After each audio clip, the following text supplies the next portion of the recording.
सड़कों पर आज जो युवा है, पता नहीं हेलमेट से बहुत परहेज करता है, लगाना नहीं चाहता है। सड़कों पर जब से मुझे लोग देखते हैं कि मैं एक हेलमेट लेकर नहीं चल रहा हूँ, बल्कि मेरे लिए सड़क दुर्घटना एक अदृश्य युद्ध है। और आज आए दिन जिस तरीके से जो युवा सड़कों पर हम देखते हैं कि 1300 हादसे होते हैं और शाम होते-होते 500 चिताएँ जलती हैं। अगर 1 घंटे की बात करूँ, तो 1 घंटे में जो 20 लोग मरते हैं, उनमें से 8 लोग वो होते हैं जो बिना हेलमेट के होते हैं।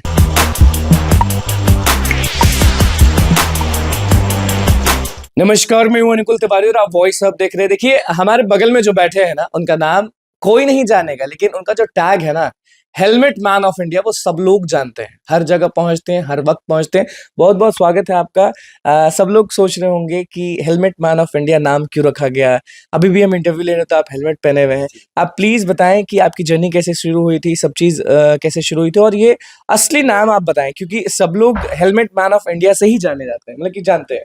Right, right. एक तो मुझे बहुत खुशी हो रही है कि आप एक युवा हैं जी और मुस्कुराते हुए जो मेरा इंटरव्यू ले रहे हैं, और नाम भी अनुकूल जी है। जी। और आप समझ सकते हैं कि सड़कों पर आज जो युवा है, पता नहीं हेलमेट से बहुत परहेज करता है, लगाना नहीं चाहता है। और दुनिया जो कि है हेलमेट मैन ऑफ इंडिया के नाम से, जो कि मेरा नाम राघवेंद्र कुमार है। अच्छा। बड़ी कि लोगों को जो सड़कों पर जब से मुझे लोग देखते हैं कि मैं एक हेलमेट लेकर नहीं चल रहा हूँ, बल्कि मेरे लिए सड़क दुर्घटना एक अदृश्य युद्ध है। और आज आए दिन जिस तरीके से जो युवा सड़कों पर हम देखते हैं कि 1300 हादसे होते हैं और शाम होते-होते 500 चिताएँ जलती हैं।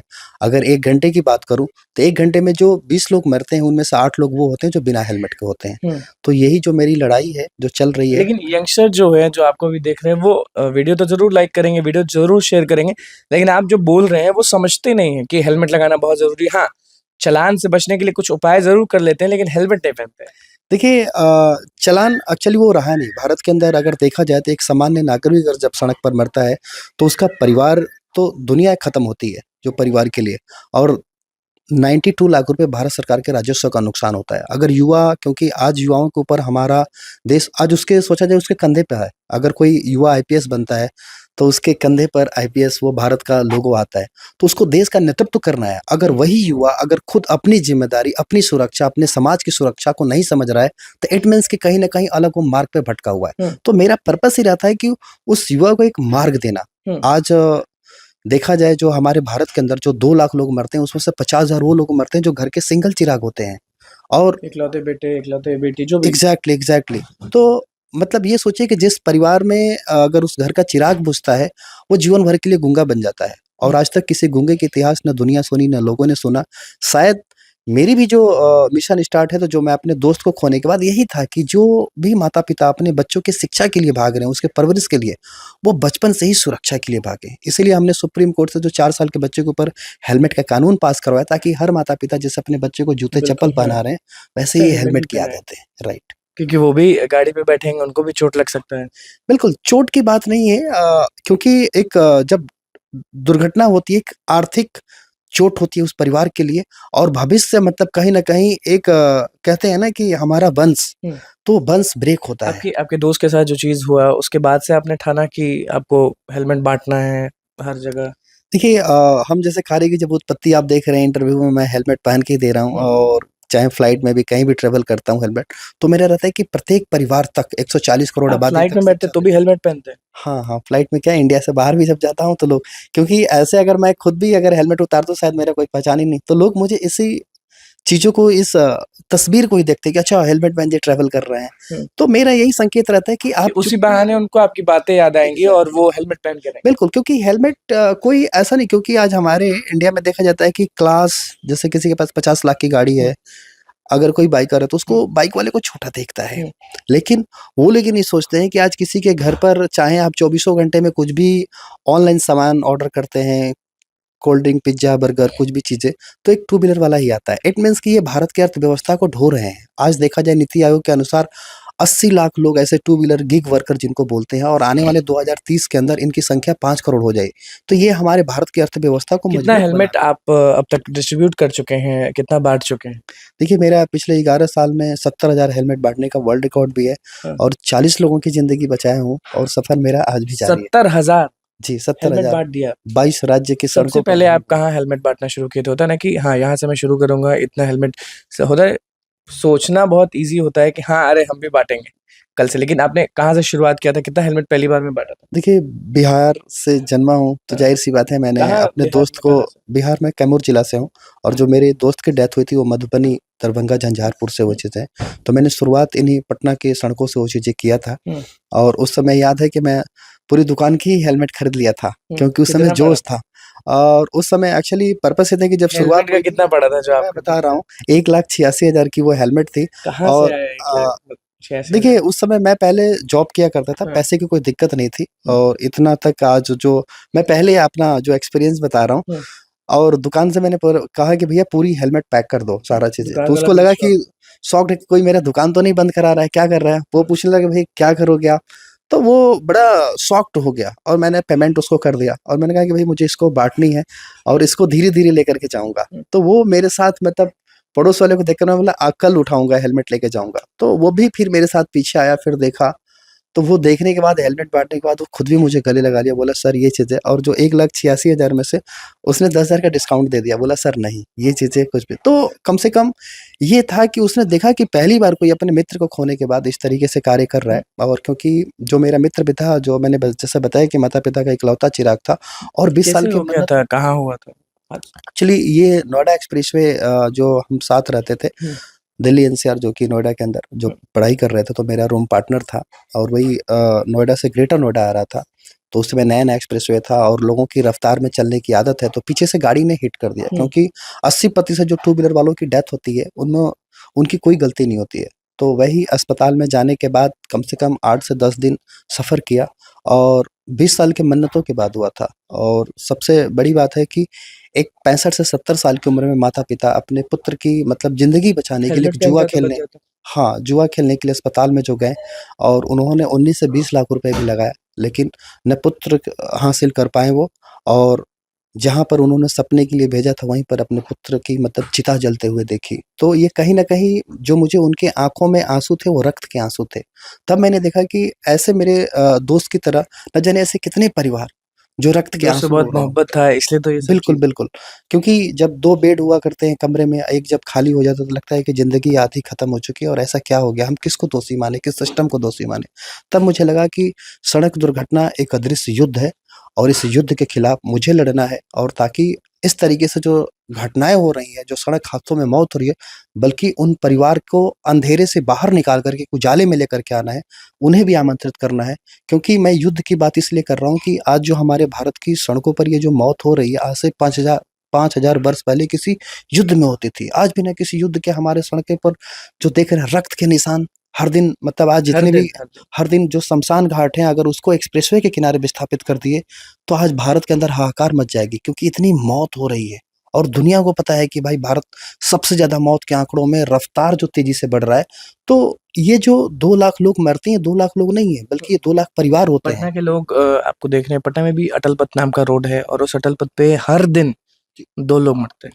देखिए मैं वही कहना चाह रहा हूँ कि आपको चुप्पी तोड़ करके जो हुँ, युवा हैं, जो हेलमेट नहीं पहन पा रहे हैं, बल्कि उनको तो जागरूक करिए, जो आपके घर में जो बच्चे हैं, उनको साइकिल से ही हेलमेट की आदत डालिए। मैं आज पटना के मैं देखता हूँ जो गार्जियंस हैं, अपने बच्चों को बाहर भेजते हैं पढ़ने के लिए। साइकिल चलाने के लिए। बिल्कुल मैं मतलब सोचिए बाहर बिहार की सीमा रेखा के पार की बात कर रहा हूँ। हुँ, वहाँ उनके युवा इंजीनियरिंग कॉलेज में जाते हैं, वहाँ उसको बाइक, वो स्कूटी बिना कुछ भी हेलमेट के देते हैं, घूमते हैं वो। तो वो जस्ट लाइक बिग क्राइम।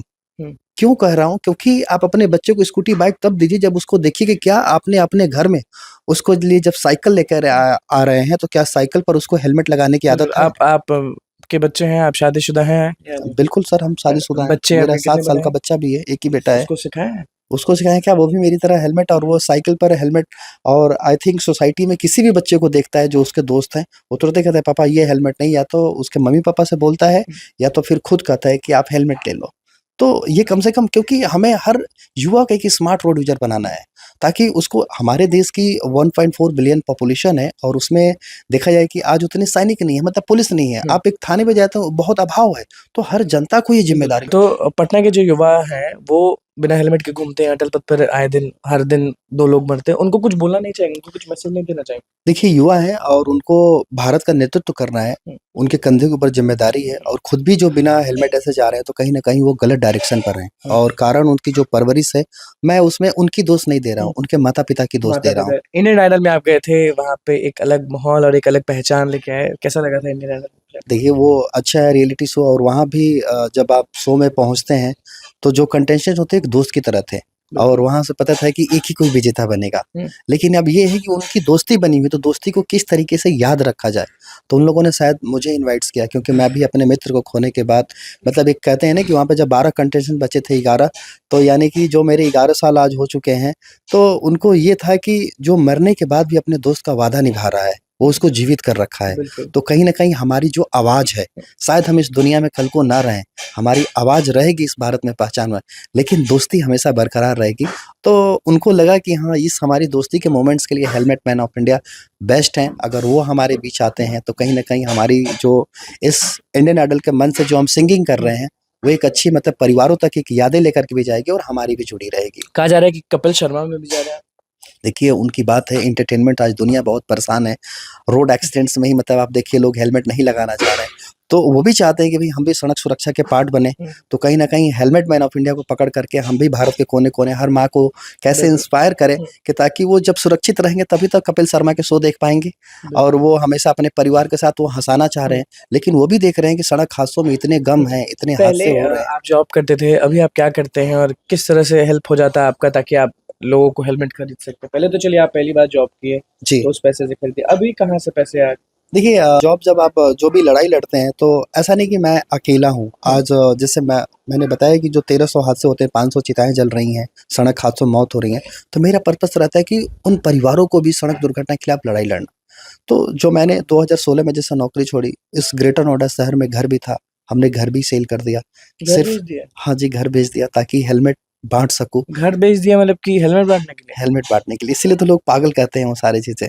और घर बेच भी रहा था तो चलिए वो भी हँस रहा था कि हेलमेट्स के लिए, तो मैं ज़्यादा तो कुछ नहीं कह सकता था लेकिन एक लाइन कह सकता हूँ कि सुख चैन की ठंडी छाँव तले, मुश्किल है यार बसर मेरा, महलों में कबूतर रहते हैं, मैं बाज हूँ पर्वत घर मेरा, रण स्वाभिमान का लड़ने को मैं एक अकेला काफ़ी हूँ, एक हिम्मत है तलवार मेरी, 2 बाजुएँ हैं लश्कर मेरा। तो मेरे लिए कोई घर कोई मायने नहीं, मुझे ये था कि उन परिवारों का मतलब आज किसी की दुनिया होती है, आज ट्रॉमा सेंटर में आप चले जाइए तो वहाँ कोई पत्नी है अपना जेवर बेच करके अपने पति को बचा रही है, क्योंकि आज 70% लोगों के पास मेडिकल इंश्योरेंस ना दुर्घटना बीमा होता है। आज किसी का अगर फ़ोन भी टूट जाए तो वो दूसरे दोस्त से पैसे उधार लेकर बनवाना पड़ता है। यहाँ तो ज़िंदगी अगर सड़क पर कोई गिर गया दोबारा अच्छे से उठ नहीं पाता है। आप ट्रॉमा सेंटर जाकर देखेंगे तो कोई घर बेच रहा है, कोई बेच रहा है अपने आप को बचाने के लिए और जब उसका परिवार नहीं बच रहा है और सारा पैसा चला गया, आज भारत के अंदर जो मौत हो रही है उसमें से 20% वो लोग हैं जो सड़क हादसों में जो खुद को सुसाइड कर ले रहे हैं। यानी कि आर्थिक स्थिति से टूटने के बाद और ये भारत में बहुत छोड़ म देते हैं कि हाँ, अब नहीं एग्ज़ैक्टली बचा मतलब अपने आप को वो हिम्मत मतलब वो तो छोड़ देते ही हैं, लेकिन सारे पैसे खर्च करने के बाद जब दुनिया उनको लगता है कि ना मेरा बच्चा पढ़ पाएगा, ना इसे कोई परवरिश करने वाले हैं, वो सीधे मौत को गले लगा लेते हैं। तो ये बहुत बड़ी समस्या है क्योंकि मैं सिर्फ़ हेलमेट ही नहीं बाँटता हूँ, जैसे भारत के 22 राज्यों में जाता हूँ तो उन पीड़ित परिवार से मिलता हूँ। हमारे देश के अंदर मरने के बाद भी कुछ ऐसे राज्य सरकार, केंद्र सरकार या मोदी जी द्वारा 2 लाख एक्सीडेंटल में इस तरह से 10 से 15 लाख रुपए की योजनाएँ हैं, लेकिन हमारे भारत में 95% परिवार वो ले ही नहीं पाता है कि उनकी जानकारियों का अभाव है economical. Helmet man of India हमारे साथ मौजूद थे। कभी सुने हैं कि अपने दोस्त के लिए कोई इतना करता है? आजकल के दोस्त तो आप जानते हैं कि आज यहाँ तो कल वहाँ, तो कल वहाँ, तो कल कहाँ। यही दोस्ती है और ये दोस्ती की कहानी पूरा दुनिया जानता है। हेलमेट मैन ऑफ इंडिया अपने दोस्त के लिए क्या कर दिए ये देख लीजिए। सबको हेलमेट पहना रहे हैं और वर्ल्ड रिकॉर्ड भी बना चुके हैं। 70,000 प्लस हेलमेट बाँट चुके हैं। क्या कुछ कहना था, क्या कुछ कहानी थी वो आप जानिए और सबसे अलग बात ना, घर तक बेच दिए हैं अपना, बस हेलमेट बाँटने के लिए। अब इससे ज़्यादा क्या ही कहेंगे। तो बस यही है कि जैसे मैसेज दिए हेलमेट मैन ऑफ इंडिया ने, अब समझ जाइए कि वीडियो अगर देख रहे हैं तो ध्यान से सुन लीजिए। हेलमेट पहनना बहुत ज़रूरी है और अपने बच्चों को हेलमेट पहनना सिखा दीजिए। तो बस हमारे चैनल को सब्सक्राइब करें, इस पेज को लाइक करें। कैमरा मैन के साथ धन्यवाद।